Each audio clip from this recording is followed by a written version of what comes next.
Hi friends, നമസ്കാരം. അപ്പം ഞാൻ ഇന്നൊരു പുതിയ വീഡിയോ ആയിട്ട് വന്നിരിക്കുകയാണ്. അപ്പം ഇന്നത്തെ വീഡിയോ എന്ന് പറയുന്നത് നിങ്ങൾക്ക് വളരെ ഉപകാരപ്പെടുന്ന ഒരു വീഡിയോ ആണ്. കാരണം നമ്മൾ വീട്ടിൽ വർക്കൗട്ട് ചെയ്യുന്നവരാണെങ്കിലും ജിമ്മിൽ വർക്കൗട്ട് ചെയ്യുന്നവരാണെങ്കിലും അറിയാതെ പോകുന്ന കുറേ കാര്യങ്ങളുണ്ട്. ആരും ഇവർക്കൊട്ടത് പറഞ്ഞു കൊടുക്കാറുമില്ല. അങ്ങനെ അവർ ഈ തെറ്റുകളിങ്ങനെ ആവർത്തിച്ചുകൊണ്ടേയിരിക്കും. അപ്പം നിങ്ങൾ വർക്കൗട്ട് ചെയ്യുന്നവരാണെങ്കിൽ തീർച്ചയായിട്ടും നിങ്ങൾ ചെയ്യുന്ന ഈ തെറ്റുകൾ നിങ്ങൾ ഒഴിവാക്കുക. നിങ്ങൾക്ക് വർക്കൗട്ടൊക്കെ ചെയ്യാൻ വളരെയേറെ സഹായിക്കുന്ന ഒരു 5 കാര്യങ്ങളാണ് ഞാൻ പറയുന്നത്. ഓക്കെ ഫ്രണ്ട്സ്, അപ്പം അതിൽ ഒന്നാമത്തെന്ന് വെച്ചാൽ നിങ്ങൾ എത്ര പേർ ഒരു ഫിസിക്കൽ ആക്ടിവിറ്റീസ് ഇപ്പോൾ ജിമ്മിലാവട്ടെ അല്ലെങ്കിൽ നമ്മുടെ വീട്ടിൽ തന്നെ വർക്കൗട്ട് ചെയ്യുന്നതിന് മുമ്പായിട്ട് നിങ്ങൾ എത്ര പേർ വാമപ്പ് ചെയ്യാറുണ്ട്? ചില ആൾക്കാർ ചോദിക്കും, എന്തിനാണ് വാമപ്പിൻ്റെ ഒന്നും ഒരു ആവശ്യമില്ല, അതെന്താണ്? പിന്നെ കുറച്ച് പേരുണ്ട് ഇങ്ങോട്ട് വന്നിട്ട് ഭയങ്കരമായ സ്പീഡിൽ കുറച്ച് പുഷപ്സ് ഒക്കെ ചെയ്യും, പിന്നെ ചിന്നി പുള്ളപ്പൊക്കെ ചെയ്തതിന് ശേഷം പറയും ഇതാണ് അവരുടെ വാമപ്പ് എന്ന്. പക്ഷേ നിങ്ങൾ ശ്രദ്ധിക്കുക, പുഷപ്പ്, ചിന്നി ഇതൊന്നും ഒരു വാമപ്പ് എക്സസൈസുകളേ അല്ല. വാമപ്പ് എന്ന് വെച്ചാൽ നമ്മുടെ ജോയിൻസുകൾ റൊട്ടേറ്റ് ചെയ്യുകയും അതിനനുസരിച്ചുള്ള മൂവ്മെൻറ്റ്സിനാണ് നമ്മൾ സാധാരണ വാമപ്പുകൾ എന്ന് പറയുന്നത്. നമ്മുടെ ബോഡിയിലുള്ള ജോയിൻസുകളൊക്കെ ഒന്ന് അനക്കുക, സ്റ്റിമുലേറ്റ് ചെയ്യുക, അതാണ് വാമപ്പ് എന്നുകൊണ്ട് ഉദ്ദേശിക്കുന്നത്. അത് പുഷപ്പൊക്കെ ചെയ്ത് കഴിഞ്ഞുള്ള പ്രശ്നം എന്ന് വെച്ചാൽ 3-4 പുഷപ്പൊക്കെ ചെയ്തതിന് ശേഷം നിങ്ങൾ വർക്കൗട്ടിലോട്ട് പോകുന്ന സമയത്ത് നിങ്ങൾ പെട്ടെന്ന് ക്ഷീണിച്ചു പോകും. അതല്ല നിങ്ങൾ ചെയ്യേണ്ടത്. വാമപ്പുകളുണ്ട്. നിങ്ങൾക്ക് വാമപ്പിനെ കുറിച്ച് അറിയില്ല എന്നുണ്ടെങ്കിൽ തീർച്ചയായിട്ടും നിങ്ങൾ കമൻറ്റ് ചെയ്യുക, ഞാൻ നിങ്ങൾക്കൊരു വീഡിയോ ആയിട്ട് തരുന്നതായിരിക്കും.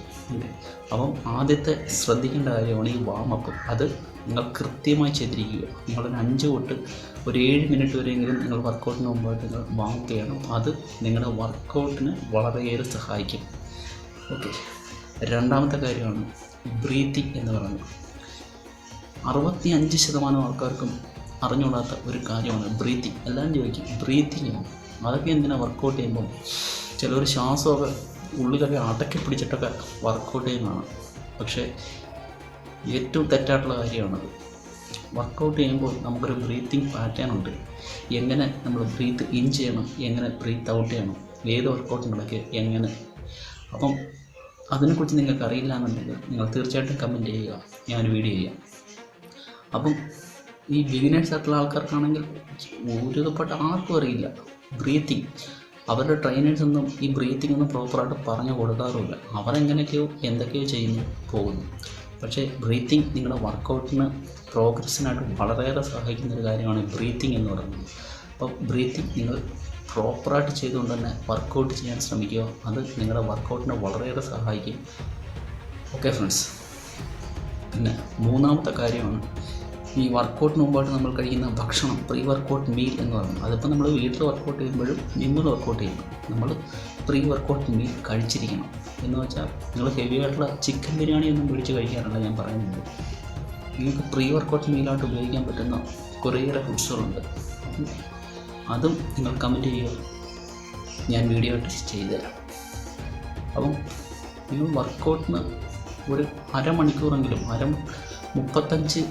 1 മണിക്കൂറിനിടയ്ക്കെങ്കിലും മുമ്പെങ്കിലും നിങ്ങൾ ഈ പ്രീ വർക്കൗട്ട് മീൽ കഴിച്ചിരിക്കണം. ഈ ഏത്തപ്പഴമൊക്കെ പോലുള്ള നമുക്കൊന്നും കിട്ടിയില്ലെങ്കിൽ ഏത്തപ്പഴമെങ്കിലും നമ്മൾ പ്രീ വർക്കൗട്ടിന് നമ്മുടെ വർക്കൗട്ടിന് ഒരു 1 മണിക്കൂർ മുമ്പെങ്കിലും നമ്മൾ കഴിക്കുന്നത് വളരെ നല്ലതാണ്. ഒരുപാട് ആൾക്കാരൊക്കെ ജിമ്മിലൊക്കെ ഞാൻ കണ്ടിട്ടുണ്ട്, ഇങ്ങനെ ഏത്തക്കയൊക്കെ തിന്നുകൊണ്ട് ജിമ്മിലോട്ട് കയറി വരും, വർക്കൗട്ട് ചെയ്യും. എന്തിനാണ് അങ്ങനെ കഴിക്കുന്നത്? അതുകൊണ്ട് എന്താണ് ഗുണം? പ്രീ വർക്കൗട്ട് മീൽ കൃത്യമായിട്ട് കഴിയുക. അത് നമ്മുടെ വർക്കൗട്ടിന് 1 മണിക്കൂർ മുമ്പെങ്കിലും നമ്മൾ കഴിക്കുന്നതായിരിക്കും നല്ലത്. കാരണം ആ എനർജിയാണ് അത്, ആ കഴിക്കുന്ന സാധനം ദഹിച്ച് എനർജിയായിട്ട് വന്നാൽ മാത്രമേ നമുക്ക് വർക്കൗട്ട് ചെയ്യാനുള്ള ആ ഒരു എനർജി നമുക്ക് കിട്ടൂ എന്നുള്ള കാര്യം ഒരുതപ്പെട്ടവർക്ക് അറിയില്ല. അതുകൊണ്ട് ഹെവി മീൽസ് വർക്കൗട്ടിന് അരമണിക്കൂർ മുമ്പ് കഴിക്കാതിരിക്കുക. ഹെവി മീൽസ് നിങ്ങൾ കഴിക്കുകയാണെങ്കിൽ നിങ്ങൾ കുറഞ്ഞതൊരു 2 മണിക്കൂർ നമുക്ക് നിങ്ങൾ കഴിക്കുക. അതിനുശേഷം നിങ്ങൾ വർക്കൗട്ട് ചെയ്യുക. ഓക്കെ, അടുത്തതായിട്ട് 4-മത്തെയാണ് നിങ്ങളുടെ വർക്കൗട്ട് ചെയ്യുന്ന പൊസിഷൻ. മിക്കവാറും ഈ ബിഗിനേഴ്സ് ആയിട്ടുള്ള കുട്ടികൾ ഈ വീട്ടിൽ വർക്കൗട്ട് ചെയ്യുന്നവരൊക്കെ ആണെങ്കിൽ അവർക്കൊന്നും അറിയില്ല ഇതെങ്ങനെ ചെയ്യണം, എങ്ങനെയാണ് ഇതിൻ്റെ രീതികളൊന്നും അറിയില്ല. ചുമ്മാ 2 വലിയ ഡമ്പലൊക്കെ എടുത്ത് പൊക്കി അങ്ങ് ചെയ്യുകയാണ്. അവർക്ക് ഏത് രീതിയിൽ നിൽക്കണം, ഏത് രീതിയിലാണ് വർക്കൗട്ട് ചെയ്യേണ്ടതെന്നും അവർക്കറിയാം. അതുകൊണ്ട് നാലാമത് നിങ്ങൾ ശ്രദ്ധിക്കേണ്ട കാര്യമാണ്, നിങ്ങൾ വർക്കൗട്ട് ചെയ്യുമ്പോൾ നിങ്ങളുടെ പൊസിഷൻ, നിങ്ങളുടെ പോസ്ചർ കറക്റ്റായിരിക്കണം എന്നുള്ളത്.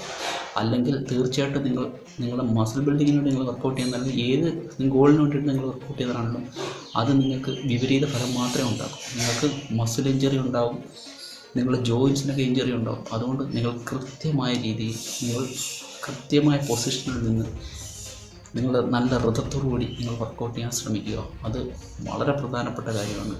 ചിലവരൊക്കെ കാണാൻ വലിയ വെയിറ്റൊക്കെ എടുത്തിട്ട് അവരെ കൊണ്ട് പറ്റാത്ത വെയിറ്റൊക്കെ എടുത്ത് പൊക്കിയിട്ട് വർക്കൗട്ട് ചെയ്യും. അവസാനം കൈയും കാലും ജോയിൻസുകൾക്കൊക്കെ നല്ല പരുക്കളും പറ്റി ഹോസ്പിറ്റലിൽ പോകേണ്ട അവസ്ഥ വരുന്നു. ഇതൊക്കെ വളരെയേറെ ശ്രദ്ധിക്കേണ്ട കാര്യങ്ങളാണ്. നിങ്ങൾ ഒരുപാട് വെയിറ്റൊന്നും നിങ്ങളെടുത്ത് ഉപയോഗിക്കേണ്ട യാതൊരു കാര്യമില്ല. നിങ്ങൾ വീട്ടിൽ വർക്കൗട്ട് ചെയ്യുമ്പോഴും നിങ്ങളെ കൊണ്ട് പറ്റുന്ന, നിങ്ങൾക്ക് സേഫായിട്ട് നിങ്ങൾ തോന്നുന്ന വെയിറ്റുകൾ മാത്രം എടുക്കുക. നിങ്ങളുടെ പോസ്ചർ കറക്റ്റ് ആക്കുക, നിങ്ങളുടെ പൊസിഷൻ കറക്റ്റ് ആക്കുക. നിങ്ങൾ എന്താണ് ഉദ്ദേശിക്കുന്നത്, ഏത് മസിലാണോ നിങ്ങൾ ടാർഗറ്റ് ചെയ്യുന്നത്, അതിനുവേണ്ടി മാത്രം ഫോക്കസ് ചെയ്ത് നിങ്ങൾ വർക്കൗട്ട് ചെയ്യുക. ഓക്കെ ഫ്രണ്ട്സ്, അടുത്തതായിട്ട് ലാസ്റ്റ് വർക്കൗട്ടാണ്. ലാസ്റ്റായിട്ടുള്ള നമ്മുടെ 5ാമത്തെ പോയിൻ്റാണ് ഒരു വർക്കൗട്ട് പ്ലാൻ തയ്യാറാക്കുക എന്നുള്ളത്. രാവിലെ എഴുന്നേറ്റ് വന്നിട്ട് നമ്മൾ വർക്കൗട്ട് അങ്ങ് ചെയ്യുകയാണ്. എന്ത് ചെയ്യണം, കുറേ പുഷപ്പ് അടിക്കും, കുറേ പുള്ളപ്പ് ചെയ്യും, കുറേ അത് ചെയ്യും, ഇത് ചെയ്യും. അങ്ങനെയല്ല വർക്കൗട്ട് ഉണ്ട്. നമ്മൾ വർക്കൗട്ട് ചെയ്യുമ്പോൾ നമ്മളതിൻ്റെ കൃത്യമായൊരു പ്ലാൻ തയ്യാറാക്കുക. ഇന്ന ദിവസം ഇന്ന വർക്കൗട്ട്, ഇന്ന ദിവസം ഇന്ന വർക്കൗട്ട് നിങ്ങൾ എഴുതി വെക്കുക. എഴുതി വെച്ചിട്ട് നിങ്ങൾക്ക് ഏത് ഭാഗത്തിനാണോ നിങ്ങൾ വർക്കൗട്ട് ചെയ്യുന്നത് അത് നിങ്ങളൊരു കൃത്യമായൊരു പ്ലാൻ തയ്യാറാക്കിയതിന് ശേഷം നിങ്ങൾ വർക്കൗട്ട് ചെയ്യുക. അപ്പം നിങ്ങൾക്കതുകൊണ്ട് വളരെയേറെ ഗുണം മാത്രമേ ഉണ്ടാകത്തുള്ളൂ. അല്ലാതെ നിങ്ങൾ വന്നിട്ട് വാരി വലിച്ചിട്ട് എല്ലാം ചെയ്യാൻ ശ്രമിക്കാതിരിക്കുക. കൃത്യമായിട്ട് വർക്കൗട്ട് ചെയ്യുക. അതിനൊരു പ്ലാൻ നിങ്ങൾ തന്നെ തയ്യാറാക്കുക. നിങ്ങൾക്കിപ്പോൾ ചെസ്റ്റ് മസിൽ, നമ്മുടെ ബാക്ക്, ആംസ്, ആബ്സ്, ഷോൾഡർ, ഇങ്ങനെയുള്ള പല മസിൽ ഗ്രൂപ്പുകളുണ്ട്. അപ്പം അതിൽ നമുക്ക് ഏത് മസിലാണ് നമുക്ക് വർക്കൗട്ട് ചെയ്യേണ്ടതെന്ന് നമ്മൾ കറക്റ്റായിട്ട് തന്നെ ഒരു പ്ലാൻ തയ്യാറാക്കിയ ശേഷം നിങ്ങൾ വർക്കൗട്ട് ചെയ്യുകയാണെങ്കിൽ നിങ്ങൾക്കത് വളരെയേറെ ഗുണം ചെയ്യും. ഓക്കെ ഫ്രണ്ട്സ്, അപ്പം ഇതാണ് ഇന്നത്തെ വീഡിയോ. ഇത് നിങ്ങൾക്കെല്ലാം ഉപകാരപ്പെടുമെന്ന് ഞാൻ വിശ്വസിക്കുന്നു. നിങ്ങളെൻ്റെ ചാനൽ സബ്സ്ക്രൈബ് ചെയ്യണം. ഞാൻ നേരത്തെ തന്നെ പറഞ്ഞിട്ടുണ്ട്, ഞാനൊരു ഫിറ്റ്നസ് ട്രെയിനറോ ഒരു ബോഡി ബിൽഡറോ അല്ല. പക്ഷേ വർക്കൗട്ട് വളരെ കാലമായിട്ട് ഈ ഒരു ഫീൽഡിനെ സ്നേഹിക്കുന്ന ഒരാളാണ്.